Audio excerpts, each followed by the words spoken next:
முற்று முழுதாக வெள்ளத்துல இப்ப மானிப்பாய் மூழ்கி இருக்கின்ற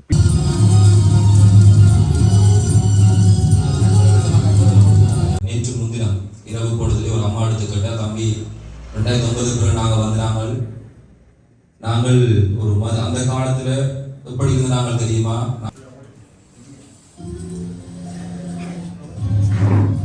அற்புதமான வீரமா மாணவர்களை தன் மடியிலே சுமந்த அம்மா இந்த இடத்திலே என்ன நினைப்பார்?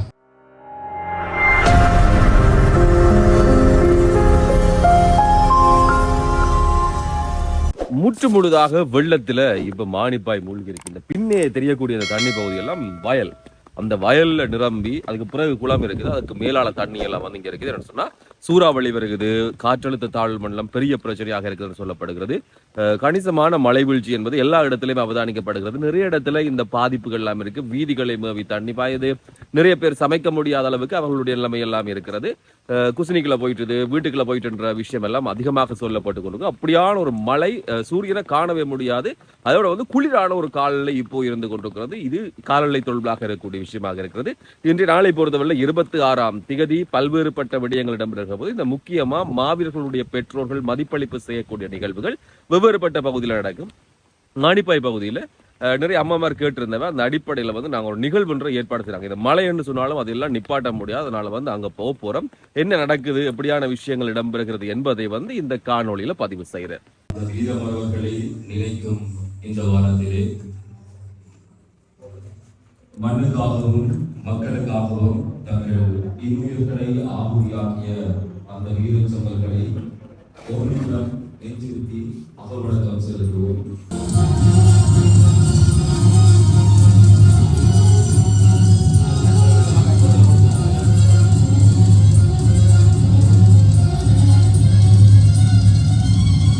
கண்ணுக்குள்ளே வைத்து காத்திடும் வீரரை மண்ணுக்குள்ளே விதைத்தோம். அந்த புண்ணியர் நெஞ்சிலே பூத்ததோர் கனவினை பின்னத்திலே வளர்த்தோம். கண்ணுக்குள்ளே வைத்து காத்திடும் வீரரை மண்ணுக்குள்ளே விதைத்தோம். அந்த புண்ணியர் நெஞ்சிலே பூத்ததோர் கனவினை பின்னத்திலே வளர்த்தோம். கல்லறை வாழ்ந்திடும் வல்லவரே உம்மை கைதொழவம் துள்ளோம் கண்டிரப்பீ.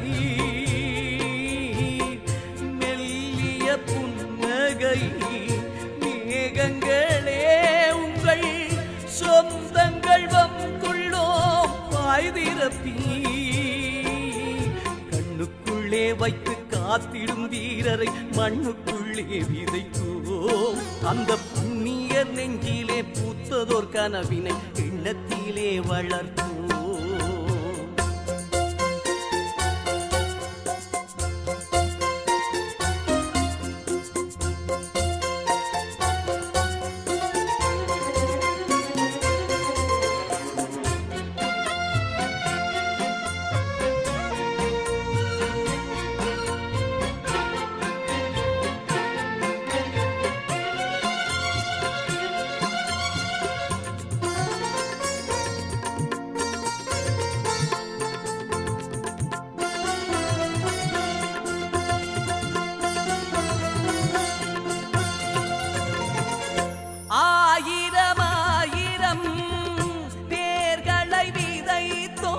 கல்லறை வரிசைகள் நீள்கிறதே. அந்த பரிசையில் சுடர்கள் ஏற்றிடும் பொழுதில் நெஞ்சினில் நெருப்பது மூழ்கிறதே. வானத்தின் திருநாள் கார்த்திகையில் மாவீரத்தின் பெருநாள் கார்த்திகையில் மானத்தின் திருநாள் கார்த்திகையில் எங்கள் மாதவனாளதும்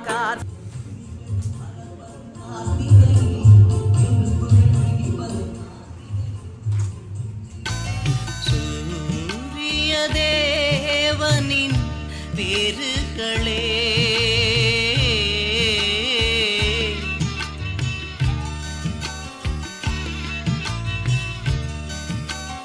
ஆயிரம் பூக்களை சூடுகிறோம்.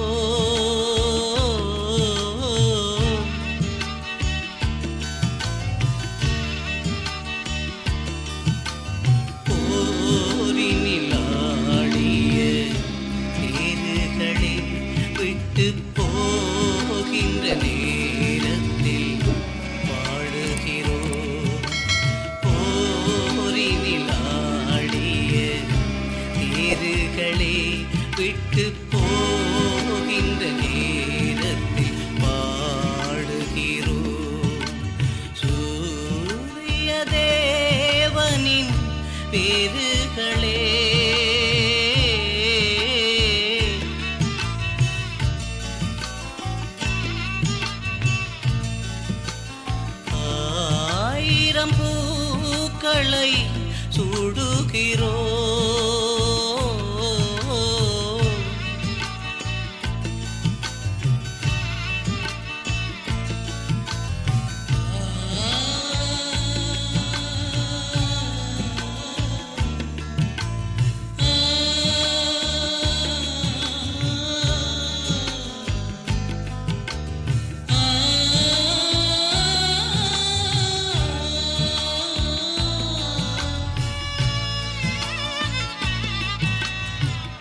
மடியில் வளர்ந்த மகளே எங்கள் குடியில் மலர்ந்த மகனே.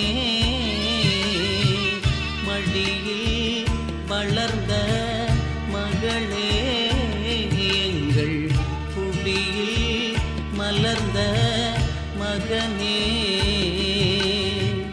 விடியும் பொழுதின் கதிரே துளி கொடியில் புலவும் உயிரே. விடியும் இதில் என்று பேசுவதற்கு தகுதி இருக்கிறதா இல்லையா என்று நான் ஒவ்வொரு முறையும் யோசித்து பார்த்தேன். இப்போது வரை நான் யோசித்து பார்த்தேன். அவ்வளவு தூரம் நீங்கள் செய்யக்கூடிய அந்த மிக உன்னதமான அந்த விடயத்தோடு ஒப்பிடுகிற போது எதையும் நாங்கள் இந்த மனதிலே செய்து விடவில்லை என்கிற அந்த வறுமை ஒன்று இருக்கிறது. இருந்தாலும் உங்கள் பிள்ளைகளோடு உங்கள் உறவுகளோடு இருந்திருக்கக்கூடிய நிறைய அண்ணன்மார்களோடு பழகி இருக்கிறேன் என்கிற ஒரு அடிப்படையிலே ஏதோ ஒரு வகையில் எங்களுக்கும் தகுதி இருக்கிறது. 2 விடயங்களுக்காக மன்னிப்பை கேட்டுக்கொள்கிறேன். இவ்வளவு காலம் நாங்கள் 2009க்கு பிறகு 15 ஆண்டுகள் கடந்து வந்திருக்கிறோம். உங்களை மதிப்பளிக்கிற ஒரு வாய்ப்பை நாங்கள் இந்த பகுதியில் ஏற்படுத்தவில்லை என்கிற ஒரு விடயத்துக்காக உங்களிடத்திலே மன்னிப்பு கேட்கிறோம். காலச்சூழல் சரி, அதுக்கு பிறகு கூட இந்த விடயம் சரிவரவில்லை. நேற்று முன்தினம் இரவு பொழுதிலே ஒரு அம்மா எடுத்து கேட்டால், தம்பி 2009 பிறகு நாங்கள் ஒரு அந்த காலத்துல எப்படி இருந்து நாங்கள் தெரியுமா, நாங்கள் எப்படி கௌரவமாக இருந்தோம், இன்றைக்கு ஒருவருமே எங்களை சிந்திக்கிறார்கள் இல்லை, அல்லது எங்களுக்கு இருக்கக்கூடிய நிலை பற்றி யாரும் பார்க்கிறார்கள் என்று சொல்லி ஒரு அம்மா தொலைபேசியிலே அழைத்து சொன்னார். நேற்று மழை பெய்தது, இன்றும் மழை பெய்தது. 2 நாட்களுக்குள் முடியுமான அளவுக்கு நாங்கள் பேருபரங்களை திரட்டுகிற போது பல பேர் இப்போதும் அச்சமமைக்குள்ளே இருக்கிறார்கள். 60 பேர் வரையில் எங்களுக்கு பேரை தந்தார்கள். ஆனால் அவ்வளவு பேரும் கலந்து கொள்வதிலே இயற்கையும் ஏனைய விஷயங்களும் தவறிழைத்திருக்கிறது. 2வது, உங்களை 3 மணிக்கு அழைத்து காலதாமதமாக இந்த விஷயத்தை ஆரம்பித்திருப்பதிலே நாங்கள் மனவருத்தம் அடைகிறோம். தொடர்ந்து வருகிற காலத்தில் இது போன்ற தவறுகள் இடம்பெறாமல் பார்க்கிறோம். நான் முதல் சொன்னது போலதான், நான் பொருத்தப்பாடுடையவனா இல்லையா என்று யோசிக்கிற போது சில பேர் கண்முன்னே வந்து போகிறார்கள். ஊடகத்துறைகள் அல்லது ஊடக கற்கை துறைகளில் இருக்கக்கூடிய யாழ்ப்பாண பல்கலைக்கழக மாணவன் நிலக்ஷன் அண்ணா, எல்லாருக்குமே தெரியும். கொக்குவில் அமைந்திருக்கக்கூடிய வீட்டுல அவர்கிட்ட போய் நண்பர்களாக பழகி தேர்தலை முடிச்சுட்டு பக்கத்தில் இருக்கக்கூடிய ஆக்களை அவரை வந்து துப்பாக்கி சின்னங்களால் துளைத்து விட்டு போனார்கள். குணாண்ணா இருந்தவர் யாழ்ப்பாணம் இந்து கல்லூரியில் குணேந்திரன் என்பது அவருடைய இயற்பெயர். அவரும் அன்றைய காலத்திலே மாணவர்களாக இருக்கிற போது வெள்ளை நிறச்சியருடையோடு செய்திருக்கக்கூடிய அந்த விஷயத்தையும் லட்சுமண் அண்ணா 2006 வீரச்சாவை தழுவி கொண்டவர். அந்த யாழ்ப்பாணம் இந்து கல்லூரி சமூகம் தந்திருக்கக்கூடிய நிறைய உறவுகள் இந்த குடும்பத்தில் இருந்தாலும் கூட அந்த பின்னணியோடு சேர்ந்து பயணிக்கிற ஒரு சந்தர்ப்பம் இதன் மூலமாக கிடைத்திருக்கிறது. நீங்கள் செய்திருக்கக்கூடிய தியாகம் என்பது சாதாரணமானது கிடையாது. இன்றைக்கு ஒவ்வொரு வித்தியாசமான நிலைகளிலே இருந்தாலும் கூட இன்றைக்கு இந்த புகைப்படங்களை பார்க்கிற போது உண்மையிலே ஒரு சீருடையை கூட அல்லது அவர் அணிந்திருக்கக்கூடிய சீருடையோடு அவரை பார்க்க முடியாமல் இருக்கக்கூடிய ஒரு நிலைமையில தான் நாங்கள் இருக்கிறோம். இருந்தாலும் என்று ஒரு நாள் அவர்களுடைய கனவு நிறைவேற வேண்டும். நான் இந்த வேளையிலே உங்களை கௌரவித்து உரையாற்றுவதற்காக நாடாளுமன்ற உறுப்பினர் ஸ்ரீதரன் அவர்களை அன்போடு அழைக்கிறேன். ஈழதேசத்தின் விடுதலைக்காக தங்களுடைய அருமையான விலை மதிக்க முடியாத உயிரை தியாகம் செய்த மாவீரர்களுக்கு ஒரு கணம் தலை சார்ந்து இந்த அற்புதமான மனிதர்களை பெற்றெடுத்த அம்மாக்களை, அப்பாக்களை, ஒளித்தோடிய சகோதரர்கள் உலகத்திற்கும் என்னுடைய நேரமாக ஈழதேச விடுதலை ஒரு கனவாக அல்ல, அது ஒரு மிதமான வரலாற்றை கொண்டது. புலிகளின் தாகம் தமிழீழ தாயகம் என்கின்ற தாரக மந்திரத்தை அந்த ஒற்றை சொல்லை மையமாக வைத்து தேசிய தலைவர் வீரப்பிள்ளை பிரபாகரனுடைய சிந்தனைக்கு செயல்வடிவம் கொடுத்த ஒவ்வொரு மாவீரர்களையும் நாங்கள் இந்த நாட்டில் நினைவில் கொள்வோம். அந்த அற்புதமான வீரமா மரபர்களை தன் மடியிலே சுமந்த அம்மா இந்த இடத்திலே என்ன நினைப்பார்? தன்னுடைய பிள்ளை வளர்ந்து ஆளாகி அவன் திருமணமாகி அவன் பேர பிள்ளைகளை பெற்றுத் தருவான் என்கின்ற அந்த நம்பிக்கையோடு இருந்த ஒவ்வொரு தாய்மார்களையும் இந்த இடத்தில் நான் பார்க்கிறேன். பெற்ற மகனை அல்லது மகளை தோளிலே சுமந்து நெஞ்சிலே கிடத்தி வளர்த்து ஆளாக்கி நாளை இந்த பிள்ளை வளர்ந்து ஆசைக்கு தனக்கு சமைத்து தந்து தன்னை பராமரிக்கும் தன்னோடு வாழும் என்று நினைத்த அப்பாக்களை நினைக்கிறேன். உங்களுடைய கனவுகள் எல்லாம் வித்தியாசமான எல்லாவற்றுக்கும் மேலால் எனக்கு கொள்ளி போட ஒரு பிள்ளை இருக்குமே என்று நினைக்கிற ஒவ்வொரு தாயும் தந்தையும் இந்த இடத்தில் இருக்கிறார்கள்.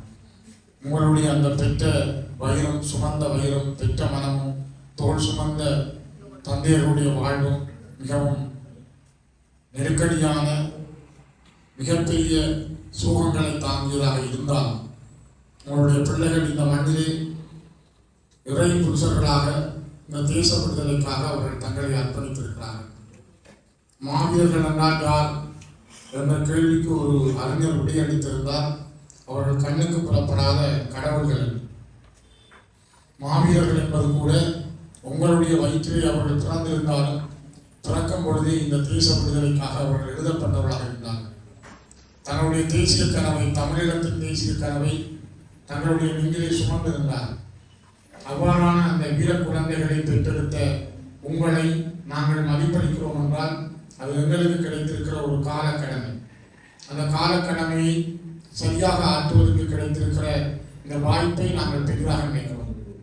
கிட்டத்தட்ட யாழ்ப்பாண மானிப்பாய் மண்ணிலே 18 ஆண்டுகளுக்கு பிறகு இவ்வாறு ஒரு பெற்றோருடைய கௌரவிப்பை நாங்கள் பார்க்க முடிகிறது.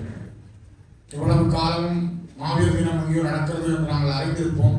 ஆனால் இவ்வாறு கூடியிருந்து ஒரு மண்டபத்திலே மலர் தூவி வழங்குகின்ற வாய்ப்பை கடந்த 18 ஆண்டுகளாக நாங்கள் பெற முடியவில்லை.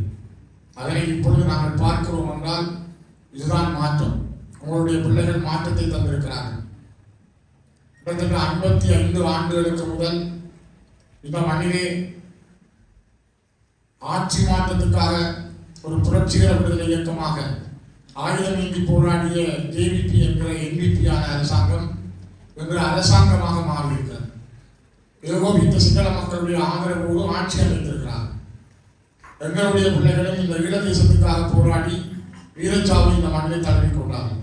ஆகவே நாளை எங்களுக்கும் எங்களுடைய தேசம் மலரும், எங்கள் மக்களுக்கான ஒரு நிலையான வாழ்வு கிடைக்கும், அது ஒரு நிம்மதியானதாக கௌரவமானதாக இருக்கும் என்ற நம்பிக்கையை உங்களுடைய பிள்ளைகள் எங்கள் மண்ணுக்கு தந்திருக்கிறாங்க. அதனால்தான் மாற்றம் என்பது அவர்களுக்கு மட்டுமானதல்ல, எங்களுக்குமான அந்த மாற்றம் எங்கள் ஒவ்வொருடைய கைகளிலேயும் இருக்கிறது. ஒவ்வொரு பிள்ளைகளுடைய அர்ப்பணிப்பிலும் இருக்கிறது. ஒவ்வொரு குழந்தையும் இந்த மண்ணிலே சாவை தழுவுகிற போது அவருடைய அந்த மனநிலைகளை நாங்கள் சிந்தித்து பார்த்தால் அது வாழ்க்கையினுடைய மிகப்பெரிய அத்தியாயங்களாக இருக்கிறது. எந்த நேரமும் எதிரியை தாக்குவோம், எந்த நேரமும் எதிரியை வந்து எங்கள் தேசத்தை மீட்போம் என்ற ஒவ்வொரு சிந்தனைகளும் ஒவ்வொரு போராளிகளிடம் இருந்தது. ஒரு முறை ஒரு பயிற்சி முகாமிலே தன்னுடைய கையிலே இருந்த கைக்குண்டினுடைய கிளிப் கலண்டு விட்டது என்பதற்காக அதை தூர இருந்தால் கூடியிருக்கிற போராளிகள் இறந்து விடுவார்கள் என்பதற்காக தன்னுடைய மடியிலே ஒரு நாளோ 2 நாள் லீவு கொடுத்து அவர்கள் தன்னுடைய பெற்றோர்களை பார்க்க அனுப்பி வைக்கப்படுவார். பரமதேவா அவர்களுக்கும் அவ்வாறு வீட்டுக்கு சென்று அம்மாவை பார்க்குமாறு சொன்ன பொழுது அவர் சொன்னாராம், என்னுடைய அம்மா ஆமி கேம்புக்கு பக்கத்தில் இருக்கிறார், நான் போய் அவரை பார்ப்பது இப்பொழுது பொருத்தமாக இருக்காது, நான் ஒரு முகாமிலே தாக்குதல் நடத்தி ஆயுதத்தோடு ஒரு வீரமகனாக சென்று அவரை நான் பார்க்க விரும்புகிறேன். அவர் சொல்லிக் கொஞ்ச நாளில் நடைபெற்ற அந்த பொலிசிலிய தாக்குதலில் அவர் வீரச்சாவை தழுவினார். சாகும் பொழுது கூட போராளிகளிடம் சொன்னாராம், என்னுடைய அம்மாவுக்கு போய் சொல்லுங்கள், உன்னுடைய மகன் நெஞ்சிலே குண்டுபட்டு ஆயுதத்தை கையிலே வைத்துக் கொண்டுதான் வீரச்சாவடைந்தார். அவ்வாறான போராளிகளை இந்த தேசம் கண்டிருக்கிறது. பல 1000 பேரை இந்த மண் பெற்றெடுத்திருக்கிறது. மட்டக்களப்பு மண்ணிலே இருந்து பல ஆயிரம் வீரர்கள் எங்கள் மண்ணினுடைய களங்களில் இருந்திருக்கிறார்கள். எங்களுடைய மண்ணிலே இருந்த பல ஆயிரம் வீரர்கள் கிழக்கு மண்ணிலே சென்று விடுதலைக்காக போராடி இருக்கிறார்கள். வடக்கும் கிழக்குமாக நாங்கள் போராடிய எங்களுடைய தாயக தேச விடுதலைக்காக தங்களுடைய உயிர்களை தியாகம் செய்த உங்களுடைய பிள்ளைகளை, எங்களுடைய சகோதரர்களை எங்களுடைய உறவுகளை நாங்கள் நினைக்கின்ற இந்த வாய்ப்பும் பொன்னான நாடும் மிக முக்கியத்துவம் வாய்ந்தது. ஆகவேதான் பிள்ளைகள் பெருமதியானவர்கள், ஒரு உயிர் உன்னதமானது, அதற்கு நாங்கள் யாரும் விலை பேச முடியாது. ஆனால் அந்த உன்னதமான உயிரையே தேசத்துக்காக தியாகம் செய்த அந்த அற்புத மனிதர்களை தந்த கடவுளர்கள் நீங்கள்.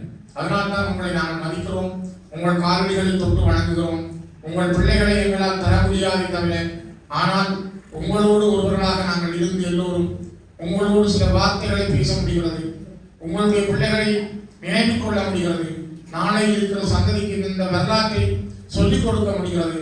அந்த வாய்ப்புக்காக நன்றி கூறி உங்கள் எல்லோருடைய பாதங்களை தொட்டு வணங்கி உங்களை மதிப்பளித்து இந்த அருமையான நேரத்திலே எங்களுக்கு கிடைத்த வாய்ப்புக்கு நன்றி கூறி விடைபெறுகிறேன். மிக்க நன்றிகள்.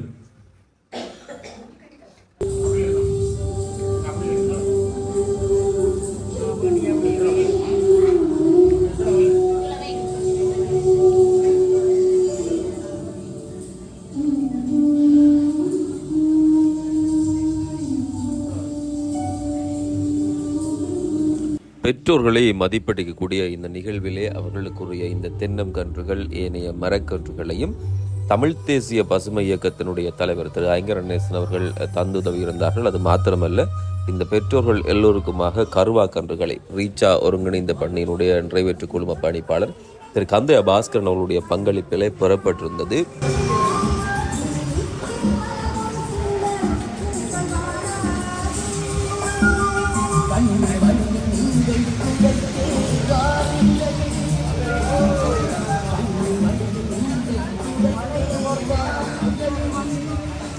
எங்கள் காவிய நாயகன்